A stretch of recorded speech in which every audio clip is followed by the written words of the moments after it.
குமரன் முருகன் மீது எழுதிய குறிஞ்சி மான் செய்யுள் நாடகம். செய்யுள் நாடக காப்பியம் 15.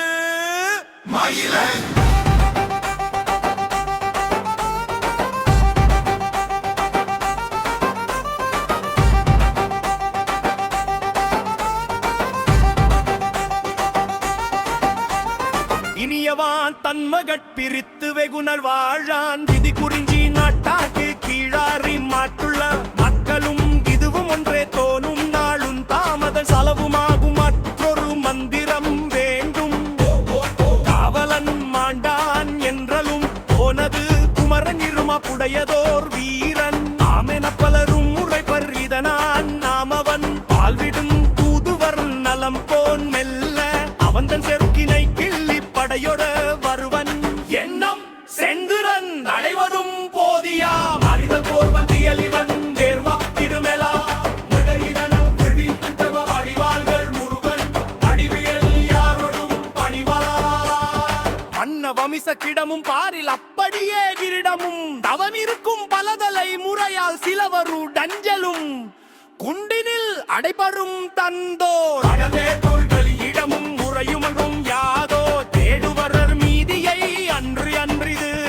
தேடும் எடியட பேசு நல்லன ஏவுவதெல்லாம் தெரியா உலவும் பெருவழி பலவோ பேசு நல்லன ஏவுவதெல்லாம் தெரியா உலவும் பெருவழி பலவோ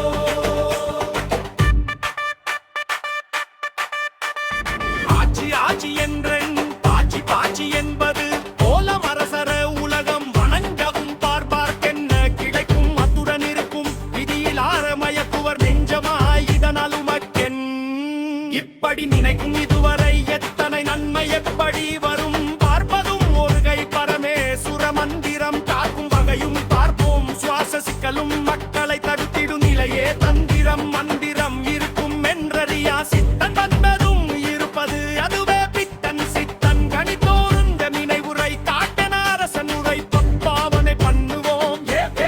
காவலா காவலன் எழுந்து வர நான் நல்லது பின்பம் போல நன்றும் பெற்கிளம் இணையது நானை அந்தோ தந்தோ எம்பாய் தந்தோம் விடியும் முன் அரசவைக்கென்றே நேரிசை ஆசிரியப்பா காவலாளி வீழ்க்க எல்லாம் உன்னி தாழம் போல் வாழல கெவற்றிலும் கண்டோ வீழ்க்க அப்போதும் நன்மைகள் தரவே மயிலன் சொல்லிது மறைத்து சொல்வாய் வெளியில்